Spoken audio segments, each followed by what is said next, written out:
রামচন্দ্রের মধ্যে যুদ্ধ আরম্ভ করেছি। ভগবান রামচন্দ্র যে বাণ নিক্ষেপ করেছি সেই বাণ ফুলের মালা হয়ে তরণীর গলায় পড়েছি, আর তরণী যে বাণ নিক্ষেপ করেছি সেই বাণ ফুল হয়ে আজ ভগবানের রামচন্দ্রের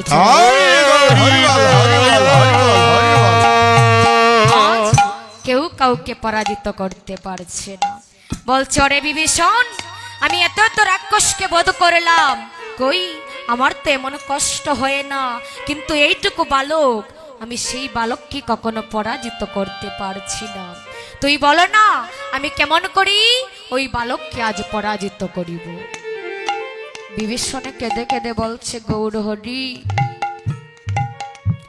আমার গৃহে যে একটি পুষ্প প্রভু, আর সেই ফুলের মতো পুষ্পটাকে তুমি কেড়ে নিতে চাও, আমি আর আমার পুত্রকে আমার বলে স্বীকার করব না। আমার পুত্রকে তোমার চরণে সঁপিয়ে দিলাম, আমার পুত্রকে তুমি কখনো তোমার সঙ্গ ছাড়া করো না। মা, একজন পিতা বলে দিয়েছেন পুত্রের মৃত্যু কেমন করে হবে। বলছে অনাদিরাদির প্রাণ গোবিন্দ, আজ তুমি যার সাথে যুদ্ধ করছো সেও একজন বৈষ্ণব আর তুমি একজন বৈষ্ণব। চেয়ে দেখো তার কণ্ঠেশ্বরের মধ্যে নাম নাম লেখা নেই। ওই বালককে যদি বধ করতে হয় তাহলে তোমার বৈষ্ণব বান্দারানি। ভগবান এত পাষাণ বাবা, তিনি জেনে শুনেও তিনি জানতেন অর্থাৎ তরণী সেন বিভীষণের পুত্র। আজ তিনি জেনে শুনে করলেন কি, ওই বিভীষণের কথা শুনি যখন ভগবান রামচন্দ্র তরণীর কণ্ঠেশ্বরের মধ্যে বৈষ্ণব বান্দারা নিক্ষেপ করেছে, এবার তরণীর কাটা মস্তক মাটিতে পড়ে রাম নাম বলে ডাকছে। আর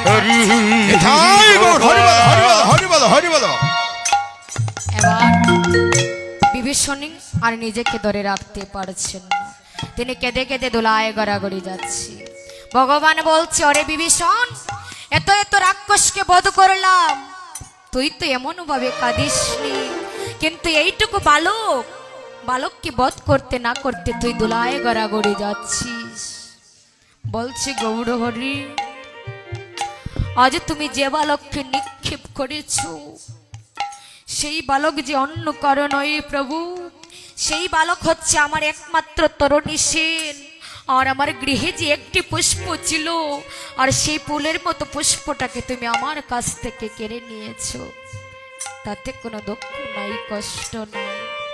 তবে দয়াময় গো, আমি তোমার কাছে এই নিবেদন করি, আমার পুত্রকে তুমি তোমার চরণ ছাড়া কখনো করো না। বিভীষণ যখন এই কথা বলেছে তখন ভগবান রামচন্দ্র কেঁদে কেঁদে বলছে, ওরে বিভীষণ, আজ তুই সীতাকে পাবার জন্য তোর নিজের